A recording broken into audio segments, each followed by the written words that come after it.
Jacques, de la patience à la persévérance. Richard Doulière, commentaire biblique.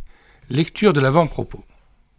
Dès après avoir rédigé, sur la demande de la voix de l'Évangile, le commentaire de l'Épître aux Romains, paru finalement sous le titre « La justice qui fait vivre », j'eus le désir d'en écrire un sur l'Épître de Jacques. Ne sont-ils pas merveilleusement complémentaires ? Le travail en fut commencé, mais une foule d'autres activités plus urgentes m'ont contraint à l'abandonner fort longtemps. Je suis très heureux de ce que Dieu m'ait donné de pouvoir le reprendre et d'y mettre enfin la dernière main, et je suis conscient de l'incapacité qui eût été la mienne s'il m'avait fallu faire ce travail avec mes seules possibilités. J'ai souhaité ce commentaire à la portée de tous, mais capable de répondre en même temps aux attentes les plus exigeantes. De fait, la séparation de l'analyse du texte et du commentaire ainsi que les notes de bas de page et les annexes permettent de le lire à plusieurs niveaux. De brèves méditations sont également introduites en encadré. Elles veulent être comme la quintessence de l'exhortation si pratique de la lettre de Jacques. Ai-je mis la barre trop haut ?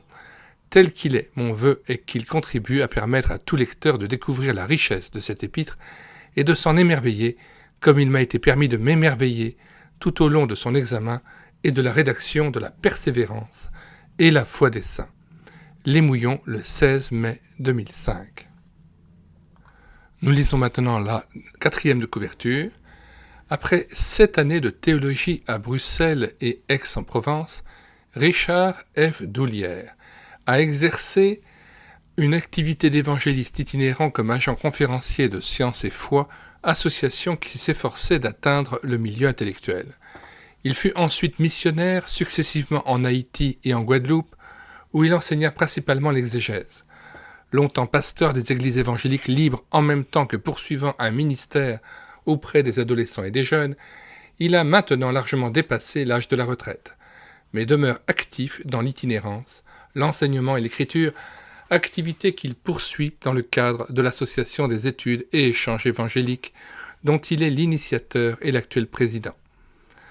Le commentaire qu'il nous propose maintenant s'inscrit bien dans ce programme. Évangélique par la profonde conviction qui le sous-tend, ce livre représente également le fruit d'une étude sérieuse, bien que se voulant au service du plus grand nombre. Il ne s'agit pas simplement d'un commentaire de plus sur l'épître de Jacques. Les lecteurs francophones en ont maintenant un certain nombre à leur disposition et l'auteur y a intégré la quintessence de ceux qu'il a privilégiés. La particularité de celui-ci est d'être rédigé de manière à être lu à des niveaux différents. Les chercheurs les plus exigeants ne devraient pas être déçus, mais sa présentation permettra aux plus simples de laisser aisément la part technique aux théologiens. Le vœu de l'auteur est que Dieu veuille l'utiliser pour communiquer à beaucoup l'essentiel de la richesse des exhortations si pratiques que le frère du Seigneur nous a laissées dans cet épître unique entre toutes. D'autant que l'invitation à la patience n'a sans doute jamais été aussi nécessaire qu'en notre temps de quête de satisfaction immédiate. Nous mettons dans les commentaires de cette vidéo la table des matières de cet ouvrage, ou du moins une partie de la table des matières, ainsi que le lien de téléchargement de ce livre de Richard Doulière, Jacques, de la patience à la persévérance. Vous cliquez sur le lien et vous arrivez sur la page de téléchargement de médiathèquechrétienne.fr, site que nous avons créé en synergie avec cette chaîne YouTube à l'écouter sa parole, afin d'assurer la réédition gratuite et numérique des ouvrages chrétiens épuisés et non réédités, comme l'est cet ouvrage. Nous vous invitons donc à vous rendre sur la page d'accueil de médiathèque du site internet médiathèquechrétienne.fr et de regarder là les auteurs dont nous avons pu sauver les ouvrages. Il y en a environ 770 et vous pouvez ainsi faire votre miel à nouveau de ces ouvrages que vous ne pouvez plus acquérir en librairie ou sur internet parce qu'ils sont épuisés.